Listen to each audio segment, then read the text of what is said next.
अज्ञानी ऋषियों महर्षियों संतों के हाथ नहीं लगा, क्योंकि ये योग्य नहीं थे, ये कुपात्र थे, सुपात्र नहीं थे, इसलिए परमात्मा ने उनको ये खजाना नहीं दिया। इस दास के अंदर क्या देखा प्रभु ने तुच्छ जीव में, इसके आगे ये सारा खजाना खोल दिया कि बांट अपने बच्चों में, मेरे बच्चों में, ताकि इनका कल्याण हो सके। ये देखिएगा अध्याय नंबर 15 का श्लोक नंबर 4, अध्याय नंबर 15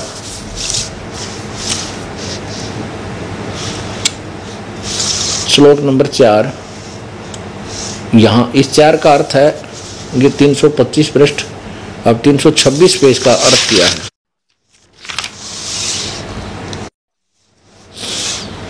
उसके पश्चात यानी तत्वदर्शी संत मिल जाए, वो तत्व ज्ञान समझने के पश्चात, उसके पश्चात उस परम पद रूप परमेश्वर को भली भांति खोजना चाहिए, जिसमें गए हुए पुरुष फिर लौटकर संसार में नहीं आते, अर्थात उनकी जन्म मृत्यु कभी नहीं होती, अर्थात वो पूर्ण मोक्ष हो जाते हैं, पूर्ण मोक्ष को प्राप्त होते हैं। और जिस परमेश्वर से पुरातन संसार वर्ष की प्रवृत्ति विस्तार को प्राप्त हुई, अर्थात जिसने संसार पूरे संसार की रचना की है, उसी आदि पुरुष, उसी आदि पुरुष नारायण के मैं शरण हूं। गीता ज्ञान दाता कहता उसी आदि पुरुष नारायण यानी पूर्ण परमात्मा के ही मैं शरण हूं। इस प्रकार दृढ़ निश्चय करके उसी परमात्मा का, उस परमेश्वर का मनन और निधिध्यासन करना चाहिए। अब ये क्या क्लियर हो गया, हमारे सदग्रंथ जो हमें ज्ञान देना चाहते हैं वो हमारे नकली गुरु हमें नहीं बता पाए, और अभी तक ये मानव समाज भ्रमित रहा। ये महर्षि की पदवी पाने वाले भी कति अज्ञानी थे, इनको वेदों और गीता का कह का भी ज्ञान नहीं था। ये मंडलेश्वर बनकर दुनिया को भ्रमित करते हैं, ये संत बनकर दुनिया को भ्रमित करके अपनी रोजी रोटी चलाते हैं, ये गधे की जूनियों में जाएंगे, इनकी दुर्गति होगी।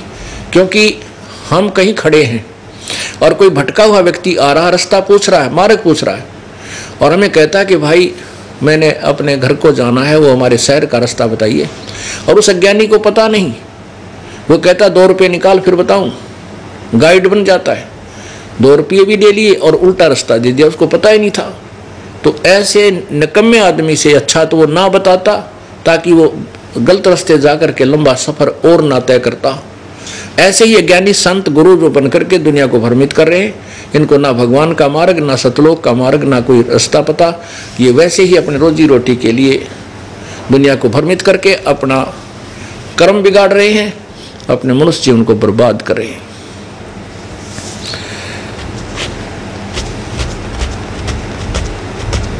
पुण्यात्माओं, जैसे अभी गीता जी अध्याय नंबर 18 के श्लोक नंबर 64, अध्याय नंबर 15 के श्लोक नंबर 4 में आपने सुना कि गीता ज्ञान दाता ये ब्रह्म ज्योति निरंजन श्री कृष्ण के शरीर में प्रवेश करके प्रेत की तरह बोल रहा है। वो कह रहा है कि मैं भी उसी परमात्मा की शरण में हूं, मेरा पूज्य देव भी वही है, तुझे गुप्त से गुप्त भेद बताता हूं। एक समय की बात है, गोरखनाथ जी बनारस में आ गए, जिस समय कबीर परमेश्वर जी लीला करते हुए वहां बनारस में प्रकट थे। उसमें उनकी छोटी सी आयु थी, 12-13 वर्ष की आयु, अपना लीला में शरीर की दिखा रहे थे, बना रहे थे। उसमें गोरखनाथ, क्योंकि गोरखनाथ जैसे जो सिद्धि होती है, जैसे भर्तृहरि गोपीचंद वगैरह हैं, ये मोक्ष नहीं है, इनको एक ऐसी सिद्धि प्राप्त हो जाती है कि कुछ समय तक ये अपना इस शरीर को इतने स्वतंत्र होते हैं ये कि जब चाहे जहाँ चले जाते हैं और वहाँ शरीर अपना स्थूल शरीर प्रकट कर सकते हैं। उनका तेज पुंज का हल्के से ना मामूली से बहुत ही निम्न सतर का तेज पुंज का शरीर होता है, लिंग शरीर जिसको कहते हैं। वो जहाँ चाहे प्रकट होकर के अपना कुछ समय वहाँ दिखाई दे जाते हैं और फिर अंतर ध्यान हो जाते हैं। ये भटकते रहते हैं, चलते फिरते रहते हैं, लेकिन मोक्ष नहीं है। अन्य साधकों से अच्छे हैं जो सीधे भूत बन जाते हैं। तो ऐसे ही गोरखनाथ जी काशी में क्या हुआ कि रामानंद जी वैष्णव परंपरा से थे और रामानंद जी ने वहाँ अन्य गिरी पुरी या जो वैसे को झाड़े झपटे लानिए थे, उन सब के जो नकली सन्यासी थे उनकी सबकी दुकानें बंद करवा दी, और जो नाथपंथी थे उन सब के छक्के छुड़ा दिए अपने वेदों और गीता अनुसार, जैसा उसने ज्ञान था। तो वहाँ नाथ पंथ का ह्रास होते देख करके नाथ पंथियों ने अर्ज की, तो वहाँ ये गोरखनाथ जी आगे प्रकट हुए। तो उनको अन्य किसी को नहीं पता था कि गोरखनाथ है, लेकिन ऐसा पता था कि बड़े सिद्ध पुरुष हैं। और उन्होंने आकर के रामानंद जी को शास्त्रार्थ के लिए ललकारा। रामानंद जी को पता था कि सिद्ध पुरुष है, सिद्ध पुरुष थोड़ी सिद्धि दिखा देते हैं, जनता उनके पीछे हो लेती है, उनकी विजय हो जाती है, और ज्ञान को कोई आधार नहीं मानते क्योंकि ये शिक्षित नहीं है। इसलिए रामानंद जी हिचक गए कि भी बात बिगड़ेगी, ये सिद्ध जीत जाएगा और हमारी परंपरा का ये नष्ट कर जाएगा। क्या शर्त रखी गई थी कि जो भी हारेगा वो जीतने वाले का शिष्य बनेगा, उसके सारे शिष्य भी उसी की परंपरा को अडॉप्ट करेंगे, स्वीकार करेंगे। अब रामानंद जी ने सोचा तो नाश करेगा भाई, चिंतित हो गया। परमात्मा कबीर भगवान पूर्ण परमात्मा उस समय लीला में शरीर में 12-13 वर्ष की आयु के थे। उन्होंने कहा, स्वामी जी आज चिंतित कैसे हैं? रामानंद जी ने कहा, परमात्मा जो कबीर जी एक लीला कर रहे थे और रामानंद जी को अपना गुरु माने हुए थे, बना रखा था, गुरु धारण किया था इस परंपरा को बनाए रखने के लिए। तो रामानंद जी ने कहा, क्या बताऊं परमेश्वर, एक समस्या आ पड़ी है कि एक बहुत बड़ा सिद्ध आया है और सिद्ध पुरुष ने आकर के हमें ललकारा है, हमारे से शास्त्रार्थ करने के लिए कहा है, और शर्त रखी है कि जो हारेगा जीतने वाले का वो शिष्य होगा, पूरी अनुयायी भी उसी के शिष्य होंगे। और ये जो समाज जो है भोली आत्मा है, ये सिद्धि और जंतर मंत्र को ज़्यादा पसंद करते हैं, इसलिए उस सिद्धि कोई दिखा देगा, ये सारे उसके साथ हो जाएंगे, ताली बजा देंगे और हमारी हार हो जाएगी। हमारे बहुत अनमोल ज्ञान को वो नष्ट कर देगा, इस मार्ग को भ्रष्ट करेगा। रामानंद जी कह रहे हैं कबीर परमेश्वर से कि ये चिंता मुझे खा रही है। परमात्मा बोले, प्रभु, परमात्मा कबीर जी बोले, कहने लगे, स्वामी जी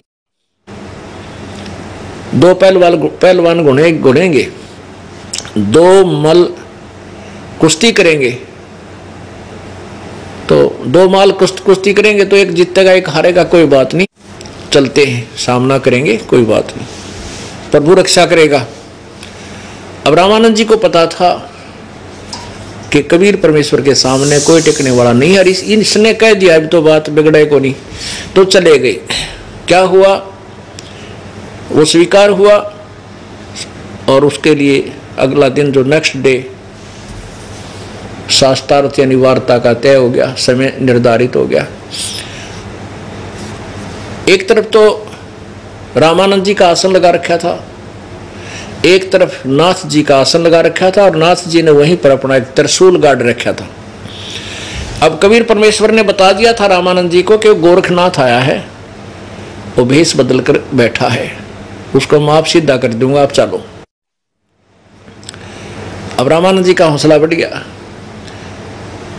अब परमात्मा अब एक गुरु मर्यादा बनाते हुए रामानंद जी तो ऊपर आसन पर बैठे हैं तख्त पर, और परमात्मा नीचे बैठे हैं जमीन पर उनके चरणों में, जो गुरु और शिष्य की मर्यादा बनाए रखने के लिए, ताकि वो हमें उदाहरण दे रहे थे कि हमारे अंदर कैसी भावना, एक अच्छे शिष्य में कैसी श्रद्धा होनी चाहिए अपने गुरुदेव के प्रति, ताकि वो सफल हो सके।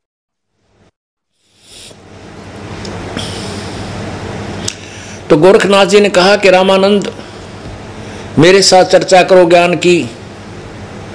कबीर साहब खड़े हुए, कहने लगे, गोरखनाथ पहले गुरुजी, मेरे गुरुदेव मेरे साथ चर्चा कर, पीछे मेरे गुरुजी से बात करना।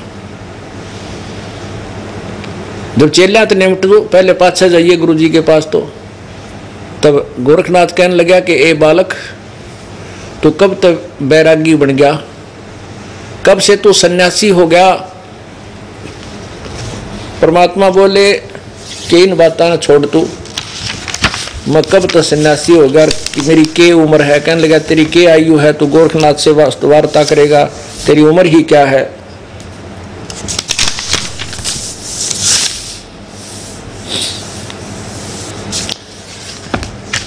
परमात्मा बोले इस बात न तो भूल जा नाथ जी, मेरी उम्र क्या है, पहले तेरा उम्र बता दो मेरी क्या है। गोरखनाथ जी कहते हैं कब के भये बैरागी, कबीर जी कब से भये बैरागी। परमात्मा बोले गोरखनाथ जी कहते तू कब बन गया बैरागी। अब परमात्मा कहते हैं नाथ जी जब से भये बैरागी, मेरी आद अंत सुध लागी। क्या बताते हैं, दो कार आद का मेला, नहीं गुरु कोई ना था चेला। जब का तो हम योग उपासा, तब का फिरूं अकेला।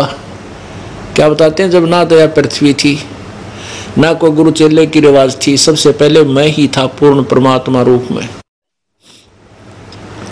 कहते धरती नहीं जद की टोपी, दीना ब्रह्मा नहीं जब का टिक्का।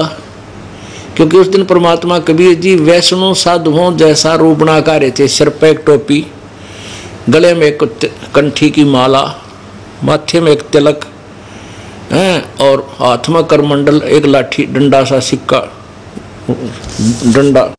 तो कहते हैं ये तो नकली ले रहा हूं मैं, असली जो मेरे टिक्का और जो कुछ मेरे हाथ में करमंडल हैं वो बताता हूं। धरती नहीं जब की टोपी, दीना ब्रह्मा नहीं जद का टीका।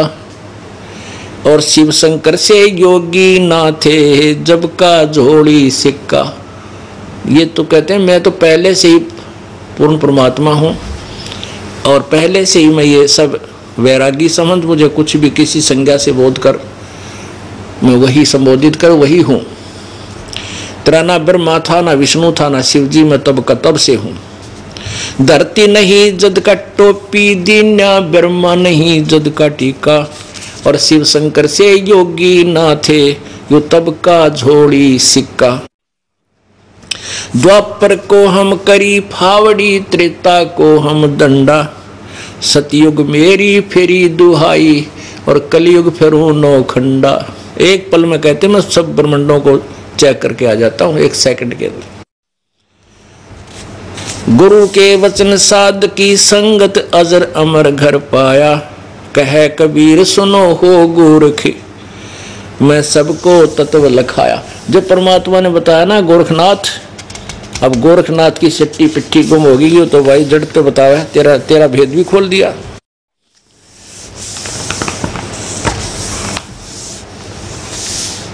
अब क्या पूछा था नाथ जी ने, गोरख योगी नाथ प्रतापी, तासो तेज पृथ्वी कापी। काशी नगर में सो पग पढ़ी, रामानंद से चर्चा करही।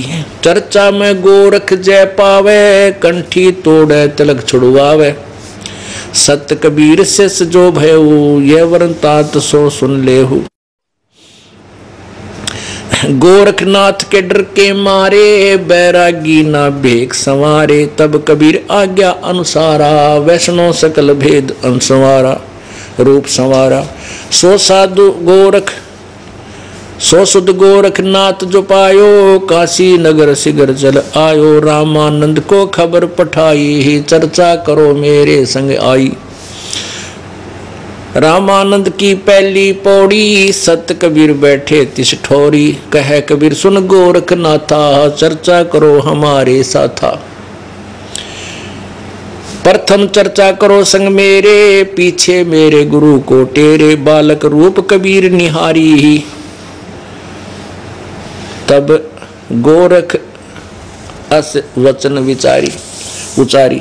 अब क्या कहता गोरखनाथ, बोला कि तेरी क्या उम्र है, छोटा सा बालक, कर तू चर्चा करेगा मेरे साथ, गोरखनाथ के साथ, तेरी क्या उम्र है छोटा सा बालक।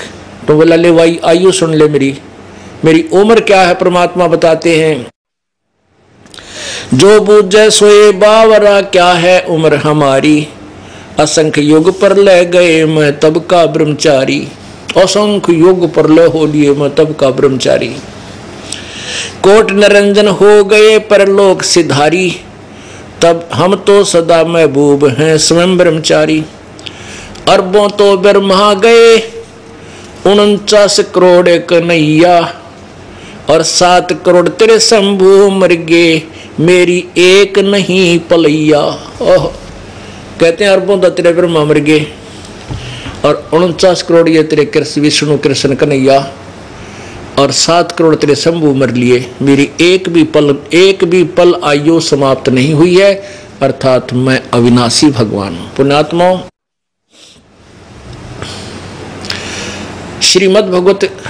श्रीमद् देवी भागवत पुराण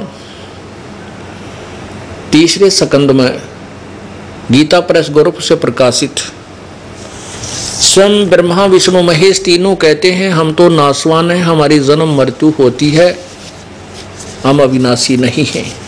और ये अज्ञानी लोग इन्हीं को अविनाशी अजरो अमर बता करके दुनिया को गुमराह करते आए हैं। अब देखिएगा, आपको थोड़ा सा श्री देवी पुराण की झलक दिखाते हैं। पुण्यात्माओं, ये तत्व ज्ञान है।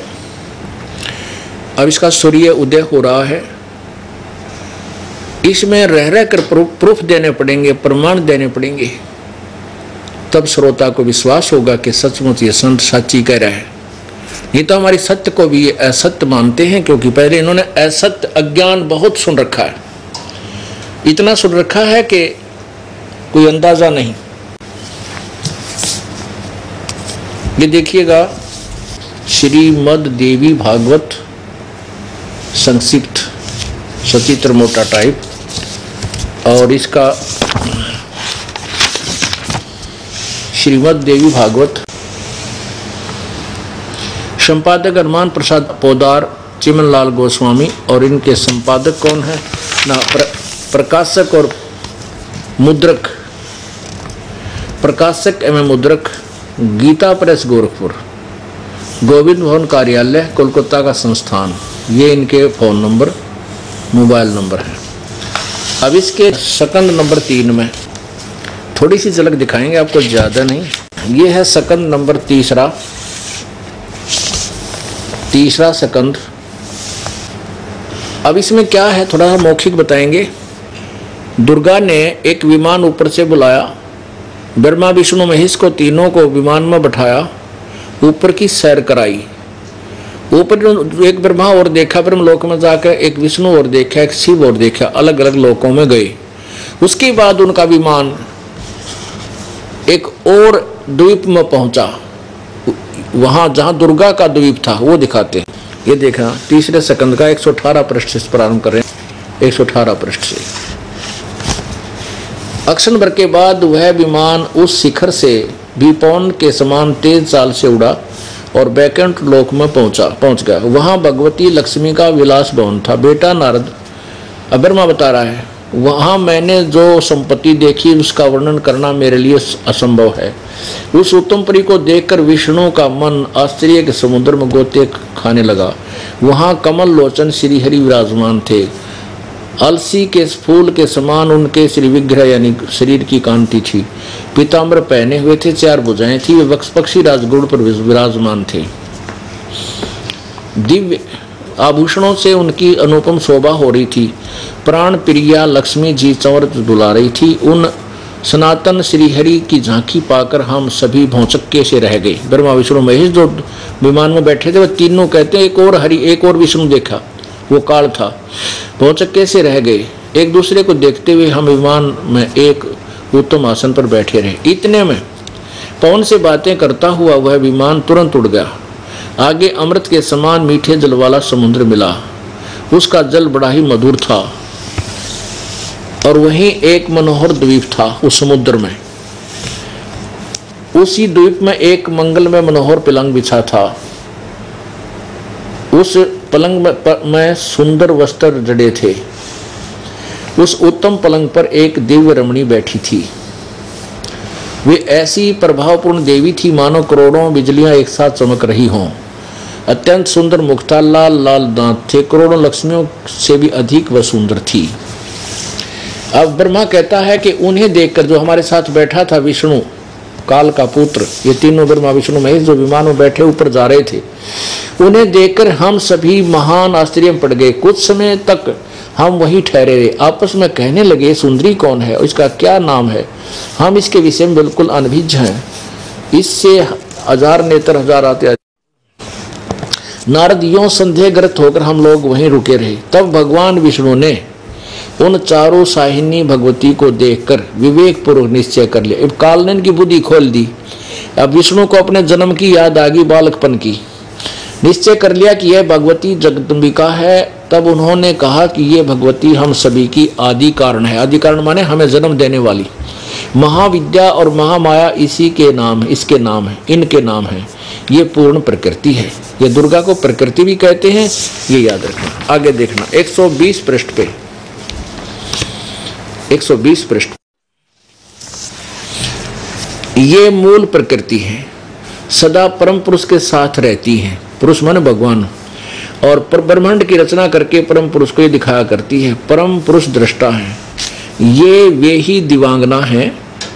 विष्णु जी कह रहा है ये वे ही दिवांगना है, यानी ये सुंदर देवी है जिनके प्रलय वर्ण में मुझे दर्शन हुए थे। उस समय मैं बालक रूप में था, छोटा सा बच्चा था, और मुझे पालने में ये झुला रही थी। वट वृक्ष के पत्थर पर एक सुंदर सुदृढ़ सैया बिछी थी। उस पर लेटकर मैं पैर के अंगूठे को अपने कमल जैसे मुख में लेकर चूस रहा था।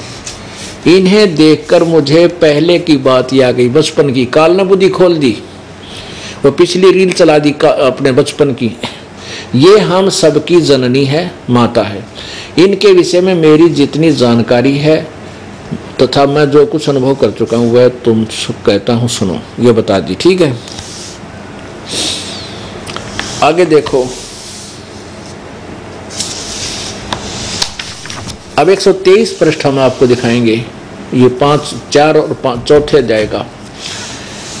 भगवान विष्णु महिमा कर रहे हैं अपनी दुर्गा माता के। तुम शुद्ध स्वरूपा हो, यह संसार तुम्हीं से उद्भासित हो रहा है। मैं ब्रह्मा और शंकर हम सभी तुम्हारी कृपा से विद्यमान हैं।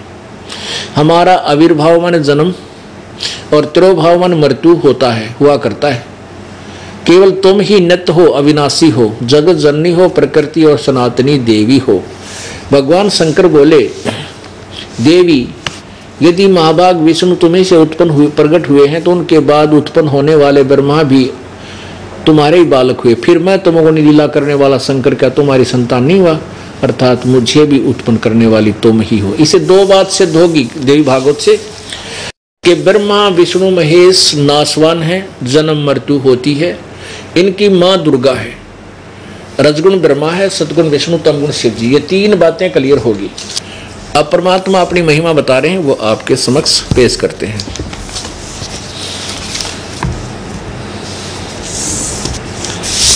जो बूझे सोए बावरा, क्या है उम्र हमारी। असंख्य युग पर लय हो गए, हम तब के ब्रह्मचारी ही।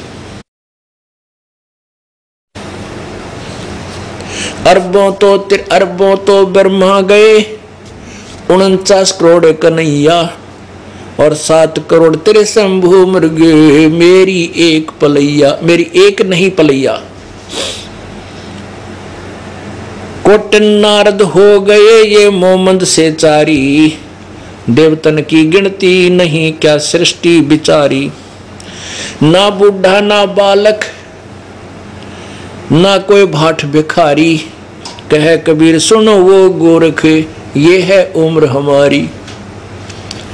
पुण्यात्माओं, एक ब्रह्मा जी की आयु कितनी होती है?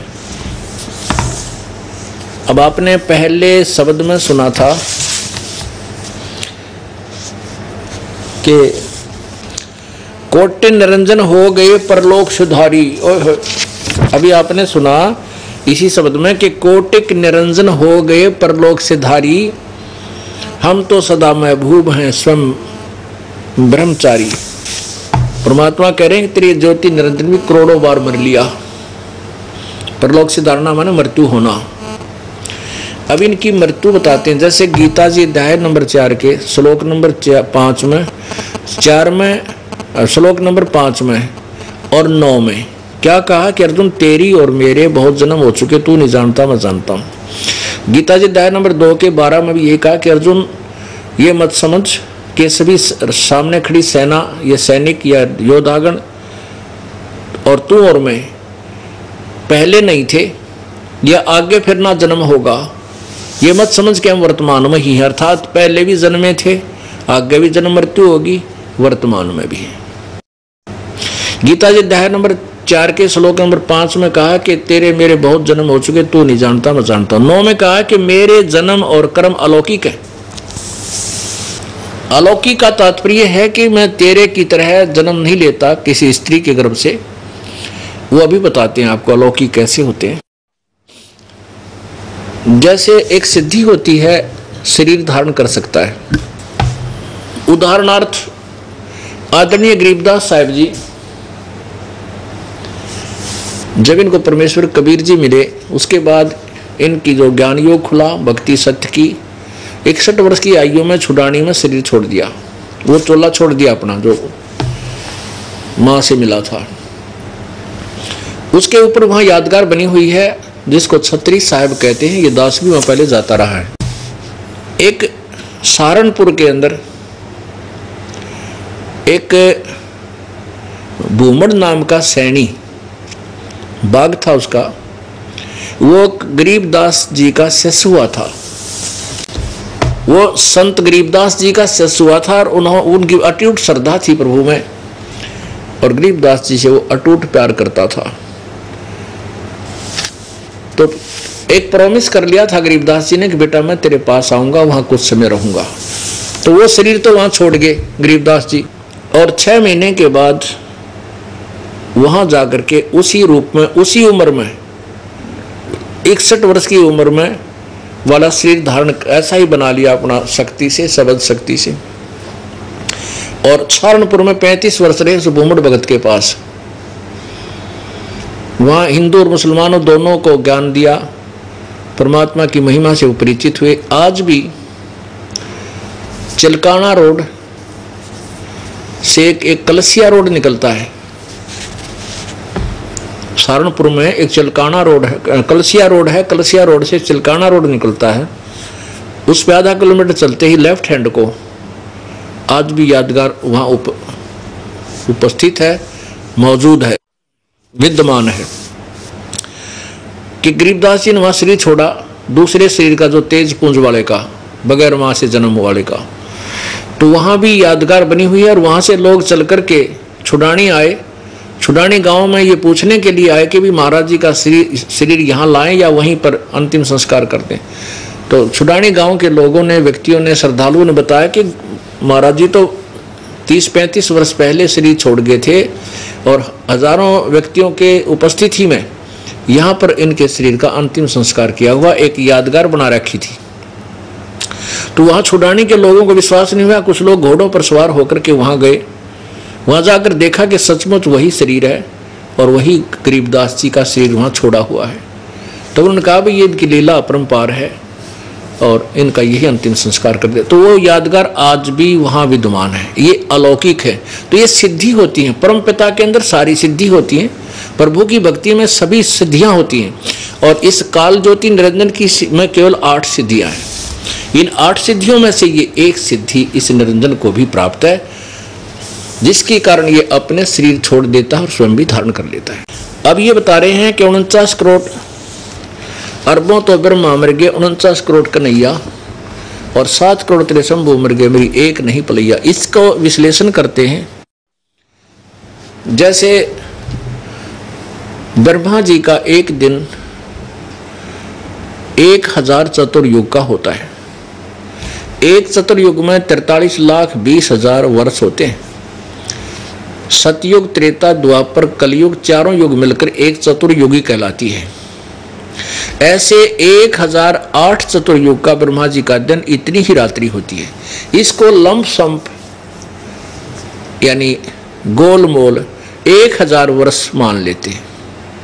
दिन इतनी ही रात्रि, तो 1000 चतुर्युग का दिन, 1000 चतुर्युग की रात्रि, और ऐसे 30 दिन रात का एक महीना, 12 महीने का एक वर्ष हुआ। और 100 वर्ष की आयु ब्रह्मा जी की। ऐसे 7 ब्रह्मा मर जाते हैं, तब एक विष्णु मरता है, और 7 विष्णु की मृत्यु होती है, तब एक शिव मरता है। तो ऐसा परमात्मा कहते हैं कि ये ज्योति निरंजन जो है, अब ज्योति निरंजन जो क्षर पुरुष है, ये क्षर पुरुष ब्रह्मा विष्णु महेश का पिता, ये गीता ज्ञान दे रहा है श्री कृष्ण में प्रवेश करके। ये काल है, ये कहता है चौथे अध्याय के 34वें श्लोक में कि तेरे मेरे बहुत जन्म, चौथे अध्याय के 5वें श्लोक में कि तेरे मेरे बहुत जन्म हो चुके हैं, तू नहीं जानता मैं जानता हूं। 9वें श्लोक में कहा है चौथे अध्याय में कि मेरे जन्म और कर्म अलौकिक हैं। कैसे हैं? जब 70,000 ये त्रिलोकीय शिव मर जाते हैं, 70,000, तब एक जो ब्रह्मलोक में युकाल 3 रूप धारण करके रहता है, एक महाब्रह्मा, महाविष्णु, महाशिव, इसको ब्रह्मलोकीय शिव, ब्रह्मलोकीय विष्णु, ब्रह्मलोकीय ब्रह्मा भी हम इसका नाम रखते हैं। तो ब्रह्मलोकीय जो शिव है, इसकी मृत्यु 70,000 त्रिलोकीय शिव की मृत्यु के उपरांत होती है। अब 70,000 उत्तर, और ये एक जो काल की मृत्यु होती है, ये युग होता है एक परब्रह्म का, अक्षर पुरुष का। ऐसे ही अक्षर पुरुष की उम्र होती है 1000 युग का दिन, 1000 युग की रात। इसमें चतुर्युग नहीं होता परब्रह्म की आयु में, ओनली युग, नोट चतुर्युग। और ऐसे ही 30 दिन रात का 1 महीना, 12 महीने का 1 वर्ष, और 100 वर्ष की परब्रह्म की आयु, फिर भी मृत्यु होती है। कबीर परमेश्वर अर्थात सतपुरुष, पूर्ण ब्रह्म, परम अक्षर ब्रह्म, इसकी मृत्यु नहीं होती, इनकी आयु नहीं है। तो यहां क्या बता रहे हैं कि अरबों तो ब्रह्मा गए ये 49 करोड़ कन्हैया, और 7 करोड़ तेरे शंभु मुर्गे मेरी एक नहीं पलैया। अब 70,000 को 1000 तो गुणा कर दे, करोड़ से गुणा कर दे,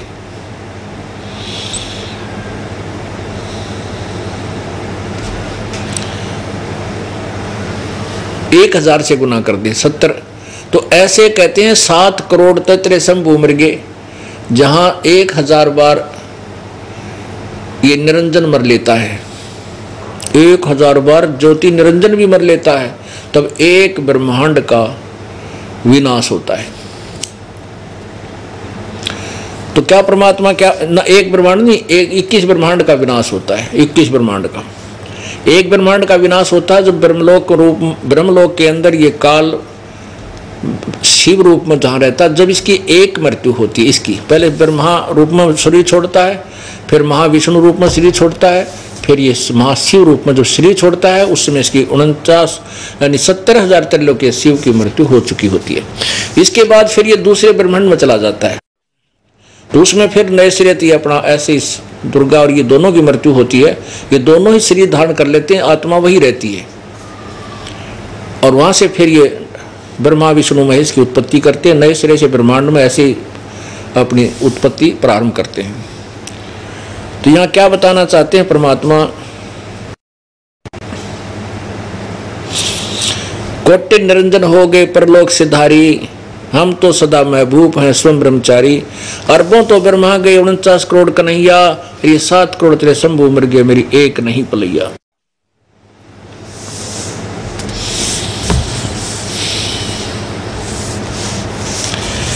अब आगे क्या बताते हैं,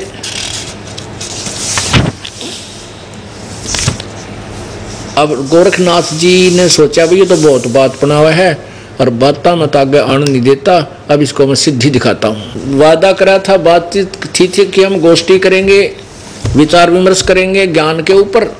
अब ज्ञान हार गया तो गोरखनाथ जी आगे वही जंतर मंत्रा पे। नाथ जी कहने लगे कि बच्चा तू बातें बहुत बनाता है, अभी मैं तेरे से निपटता हूँ। नाथ जी अपने आसन से उड़े आकाश में सिद्धि से, और जो त्रिशूल गाड़ रखा था 6-7 फुट का ऊंचा, उसके ऊपर 3 तीर होते हैं, एक लोहे की नीचे लोहे का डंडा सा होता है, जमीन में गाड़ दिया जाता है, नीचे भी उसका एरो नोकीला होता है, और नाथ जी सिद्धि से ऊपर जाकर के उसके ऊपर विराजमान हो गए, ऐसे बैठ गए, सिद्धि से उसके ऊपर विराजमान हो गए। और कबीर जी से, कबीर परमेश्वर से कहा कि ए बालक, ए कबीर जी, यदि मेरे से चर्चा करनी है ज्ञान की, मेरे इक्वलेंट आसन पर आ जा, मेरे बराबर आसन में विराजमान हो, तब मैं तेरे से बात करूंगा, अन्यथा तुम हार गई। परमात्मा ने कहा, नाथ जी, आपकी और हमारी जो विचार थे, आपकी और हमारी जो बात हुई थी, वायदा हुआ था, वो विचार विमर्श करने का, ये जंतर मंतर करके दुनिया को भ्रमित करने का नहीं था।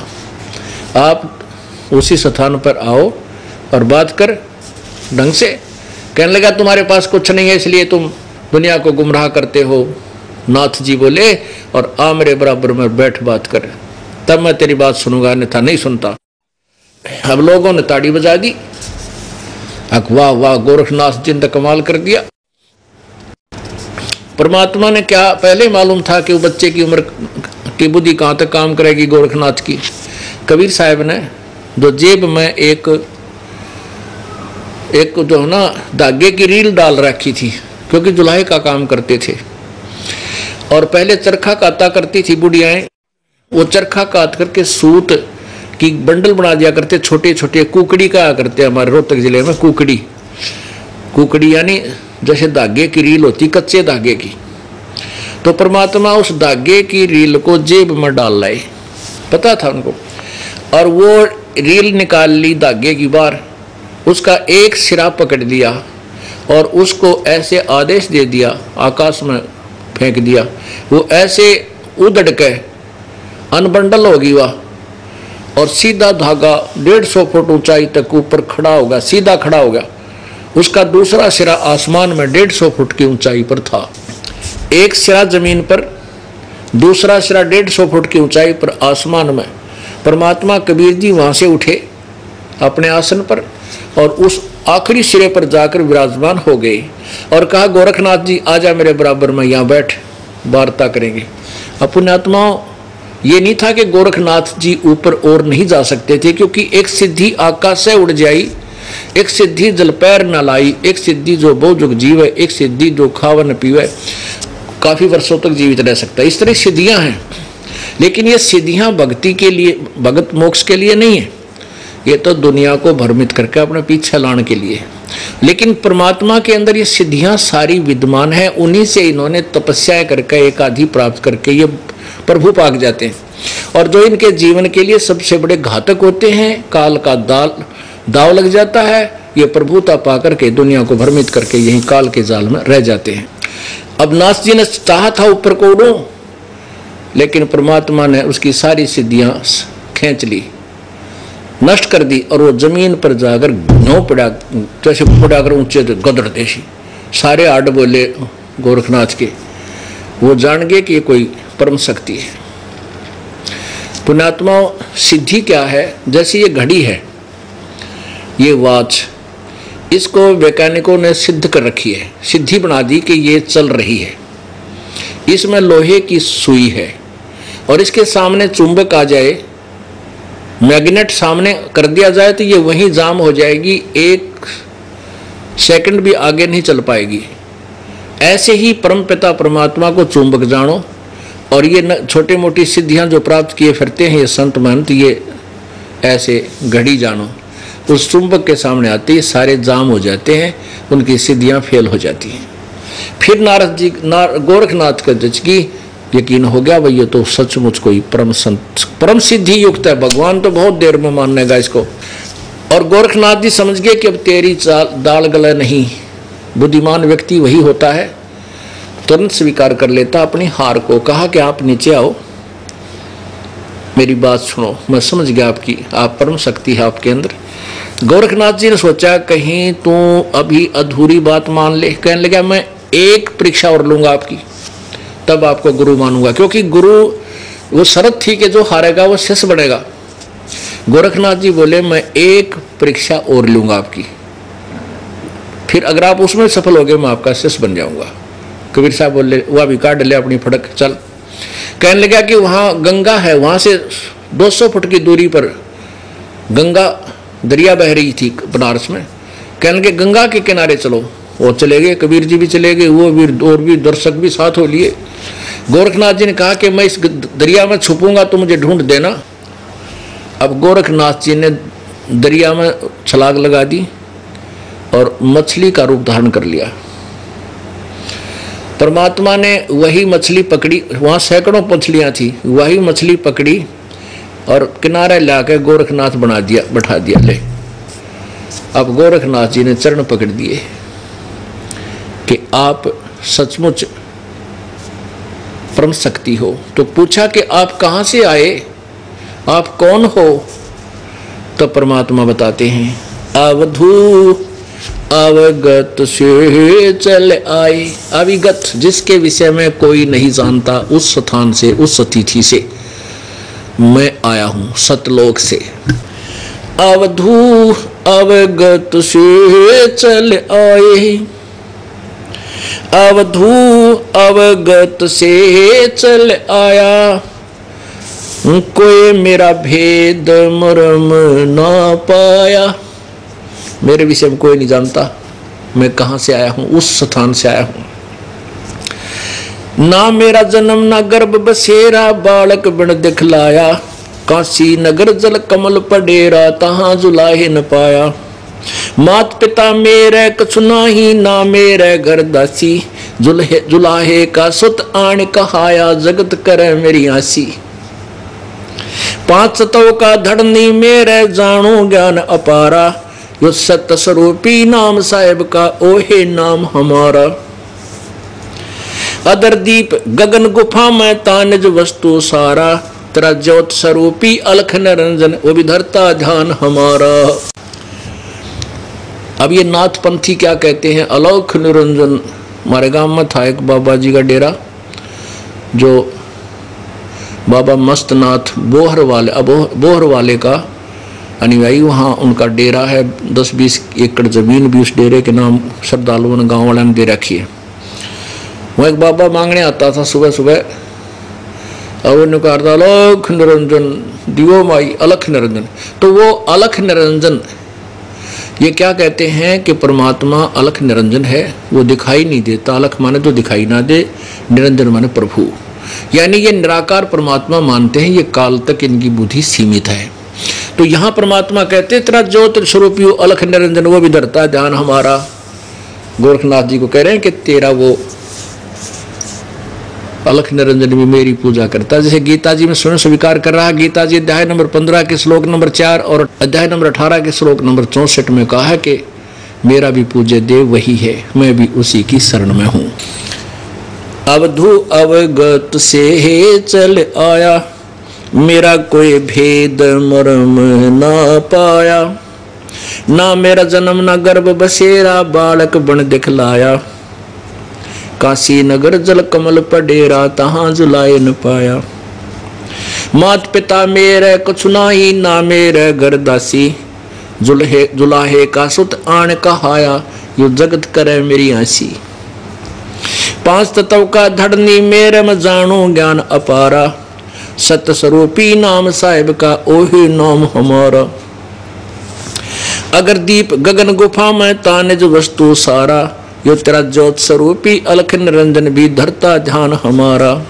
हाड चाम लहू ना मेरे, कोई जाने सतनाम उपासी, यो तारण तरण अभय पद दाता, मैं हूँ कबीर अविनाशी।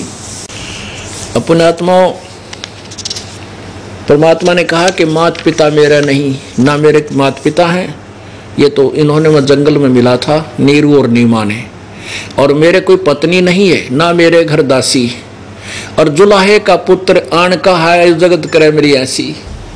कहते कोई पिछला संस्कार था मेरा और इनका, कोई किसी वचनबद्ध, और मैं इनके घर आया हूँ। काल ने इनको यहाँ पैदा कर दिया और मैंने यहाँ आना आवश्यक था, और साथ में हमारी कुछ और भी इच्छा थी। परमात्मा ने अपने कई एक ही तीर से कई शिकार खेलने होते हैं। तो क्या बताते हैं कि जुलाहे का सुत आन का है, जगत करे मेरी ऐसी। मजाक बना रहे हैं, तो जुलाहा था, दानक था, के जाने क्या जाने भक्ति को, परमात्मा कहते हैं आने दो टाइम, हम भी जनाएंगे भक्ति को। कबीर साहब अब क्या कहते हैं, सत्य स्वरूपी नाम साहिब का ओ नाम हमारा। उस परमेश्वर का जो वास्तविक नाम है वही मेरा नाम है, कबीर, सत कबीर। परमेश्वर कहते हैं वेद मेरा भेद है और मैं ना वेदन के माही, और जौन वेद से मैं मिलूं वो वेद जानते नहीं। ये चारों वेद, ऋग्वेद, सामवेद, यजुर्वेद और अथर्ववेद, ये मेरा ही भेद बता रहे हैं, लेकिन मैं इन वेदों के आधार से मैं नहीं मिल सकता। इन वेदों में केवल इतना ही लिखा है कि मेरा ओम नाम है, ब्रह्म का जाप ओम है, और उस पूर्ण परमात्मा की भक्ति आपने करनी है तो किसी तत्वदर्शी संत की तलाश करो। श्रीमद् भगवत गीता जी चारों वेदों का सारांश है। गीता जी अध्याय नंबर 8 के श्लोक नंबर 13 में स्पष्ट किया है कि मेरा तो, गीता ज्ञान दाता कह रहा कि मेरा तो केवल एक ओम मंत्र है और कोई मंत्र है ही नहीं। ये देखिएगा श्रीमद् भगवत गीता और अध्याय नंबर 8 का श्लोक नंबर 13 देखो। ये 13, इसका संस्कृत देखो पहले। ओम इति एकाक्षरम ब्रह्म व्यवहारण माम अनुसमरण, यह प्रयाति तजंदेहम यह स याति परमाम गतिम। क्या बताया है कि सब यहां से शुरू होता है ओम, क्योंकि दोनों का इकट्ठा कर रखा है 12 और 13 का, हम 13 लेंगे। यहां से है ओम इति एक अक्षरम। इन्होंने गलत किया थोड़ा, इस एक अक्षर रूप ब्रह्म को उच्चारण करता हुआ उसके अर्थ स्वरूप मुझ निर्गुण ब्रह्म का चिंतन करता हुआ शरीर को त्याग कर जाता है वह पुरुष परम गति को प्राप्त है। ये देखिए इसका सीधा अर्थ है ओम इति एकाक्षरम ब्रह्म व्यवहारण माम अनुसमरण। इति ओम, ओम इति माने यह एक अक्षर है, एकाक्षरम, एक अक्षर यही है मेरा। ओम इति एक अक्षरम माम ब्रह्म, माम ब्रह्म व्यवहारण अनुसमरण। ये संस्कृत में ऐसे उल्टा सुल्टा जुड़ा कर रहे हो। ओम इति एक अक्षरम माम ब्रह्म व्यवहारण अनुसमरण। इसका अर्थ है कि मुझ ब्रह्म का, माम माने मुझ, ब्रह्म माने ब्रह्म का, इति माने यह है, एक अक्षर माने एक अक्षर ओम ही है। व्यवहारण माने उच्चारण करके, व्यवहारण इन्होंने खुद लिखा है। यहां देखो व्यवहारण, व्यवहारण माने उच्चारण करता हुआ, व्यवहारण उच्चारण करता हुआ, और समर्थ माने अनुसमरण चिंतन करता हुआ। इसका अर्थ यह है कि ओम इति एकाक्षरम ब्रह्म व्यवहारण माम अनुसमरण, माम ब्रह्मुज ब्रह्म का केवल इति माने यह है, एक माने एक अक्षर ओम है। उच्चारण करते हुए स्मरण करता हुआ, इसका उच्चारण करते हुए स्मरण करता हुआ जो समास शरीर त्याग कर जाता है, अंतिम यानी अंतिम सांस तक इसका स्मरण करता है, मेरे वाली परम गति को प्राप्त होता है। और अपनी परम गति को 7वें अध्याय के 18वें श्लोक में स्वयं कहता है वो तो अनुतमाम है, घटिया है। इसलिए 18वें अध्याय के 62वें श्लोक में कहा कि उस परमेश्वर की शरण में जा जिसकी कृपा से तो परम शांति और शाश्वत स्थान यानी सतलोक को प्राप्त होगा। अब एक ब्रह्म है। और फिर गीता जी अध्याय नंबर 4 के श्लोक 34 में कहा कि उस परमेश्वर की तन प्राप्ति करनी है तो उसके लिए तत्वदर्शी संत की खोज कर। यह ऐसे ही यजुर्वेद अध्याय नंबर 8 के श्लोक नंबर 10 और 13 में दोनों में स्पष्ट किया है कि परमात्मा के बारे में कोई तो साकार का है, कोई निराकार, कोई जन्म लेने वाला, कोई ना जन्म लेने वाला बताता है। उसके विषय में कोई तत्वदर्शी संत, धीराणाम तत्वदर्शी संत तुझे बताएंगे, उनसे सुन ले। यानी वेदों का ज्ञान भी इनकम्प्लीट है, यानी गलत नहीं कह सकते, अधूरा है। जैसे मैट्रिक तक का सिलेबस है वो गलत नहीं कह सकते, लेकिन इनकम्प्लीट है, एमए और पीएचडी बीए का नहीं है। ऐसे उसके लिए अलग कॉलेज है, अलग से उसकी सतीथि है। इसलिए गीता जी के ज्ञान का जहाँ तक संबंध है, वेदों का ज्ञान का जहाँ तक संबंध है वो ठीक है, लेकिन वो पूर्ण मोक्षदायक नहीं है। इसलिए तत्वदर्शी संत और पूर्ण परमात्मा की आपको आवश्यकता पड़ती है परमात्मा पाने के लिए। बोलो सतगुरुदेव सत साहिब। कर जोरूं विनती करूं धरूं चरण पर शीस। गुरु जी राम देवानंद जी महाराज ने दियो नाम बख्शीश। कोटि कोटि सिजदा करूं, कोटि कोटि प्रणाम। चरण कमल में राखियो मैं, बंदी जाम गुलाम।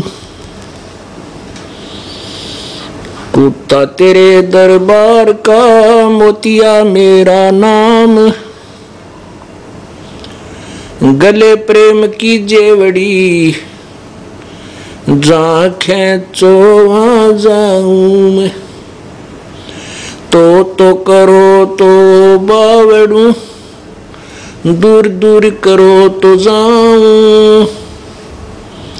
जो राखो तो ही रहूं, जो देवो सो खाऊं।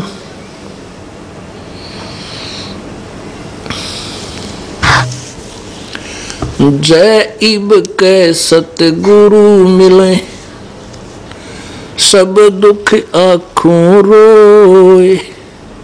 चरणों ऊपर शीस धरूं, कहूँ जो कहनी हो। कबीर गुरु जी मिलेंगे, पूछेंगे कुशलात। आद अंत की सब कहूँ, अपने दिल की बातें। गुरु जी तुम ना भूलियो, चाहे लाख लोग मिल जाएं। हमसे तुमको बहुत हैं, तुमसे हमको नहीं। तुम्हारे विसारे क्या बने, मैं किसकी शरण में जाऊं। शिव वृंच मुनि नारदा, इनके हृदय न समाऊं। अवगुण किए तो बहुत किए, करत न मनी हार।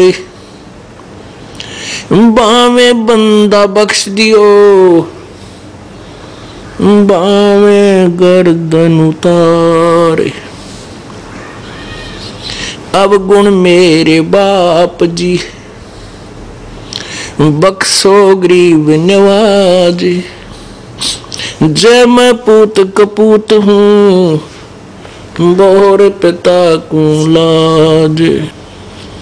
मैं अपराधी जन्म का, नक्सक भरे विकार। तुम दाता दुख भंजना,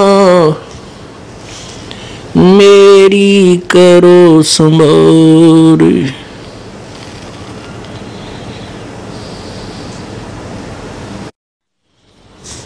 बंदे तो करे बंदगी, जय चावे दीदार। अवसर मानुष जन्म का,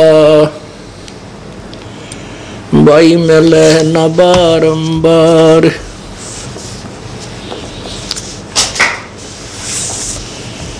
मानुष जन्म पाके, मानुष जन्म पाके, नहीं रटे हरि नाम। जैसे कुआं जल बिना, बनवाया क्या काम। कबीर लूट सको तो लूटियो, लूट सको तो लूटियो। ये राम नाम की लूटी, पीछे फिर पछताओगे, प्राण जाएंगे छूट।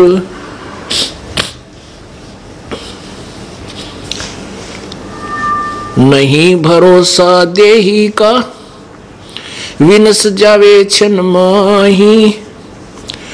श्वास उश्वास में नाम जपो भाई और यतन कछु नाही। श्वास उश्वास में नाम जपो व्यर्थ श्वास मत खो, ना जाने इस श्वास को आवन हो के न हो। मर्द गर्द में मिल गए, मर्द गर्द में मिल गए वो रावण से रणधीर, कंस के सी चाणूर से भाई हिरणाकशिपु बलबीर। तेरी क्या बुनियाद है जीव जन्म धर लेत, गरीब दास हरि भक्ति बिन तेरा खाली रह जा खेत। कबीर झूठे सुख को सुख कहें, इस झूठे सुख को सुख कहे ये मान रहा मन मोदी। ये सकल चबीना काल का भाई कुछ मुख में कुछ गोद।